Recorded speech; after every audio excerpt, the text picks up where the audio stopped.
Ang adventure ng matapang na maliit na squirrel. Sa isang makulay na kagubatan na puno ng iba't ibang hayop at halaman, may isang maliit, matapang na squirrel na nagngangalang Sammy. Kilala si Sammy sa kanyang kuryosidad at espiritu ng pakikipagsapalaran. Isang araw, narinig ni Sammy ang isang alamat tungkol sa isang nakatagong kayamanan sa kagubatan. Sinasabing nagbibigay ito ng isang kahilingan sa sinumang makakahanap dito. Nagpasya si Sammy na sumabak sa isang adventure para hanapin ang kayamanang ito. Nag-impake siya ng kanyang maliit na bag na puno ng mga nuts at berries para sa kanyang paglalakbay.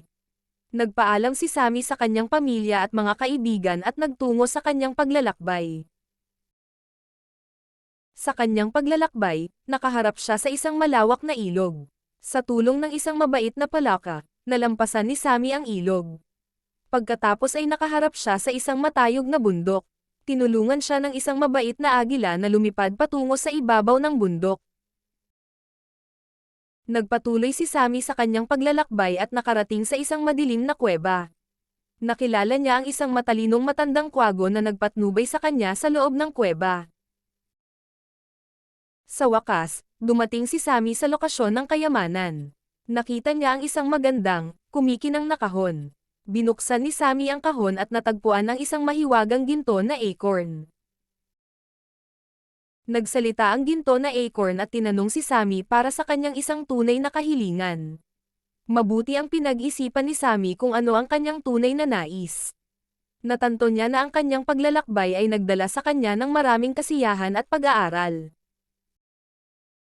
Nagpasya si Sammy na hilingin ang kagalingan at kaligayahan ng lahat ng kanyang mga kaibigan sa kagubatan. Ipinagkaloob ng ginto na acorn ang kanyang kahilingan at nawala. Bumalik si Sammy sa kanyang tahanan, nasabik na ibahagi ang kanyang adventure.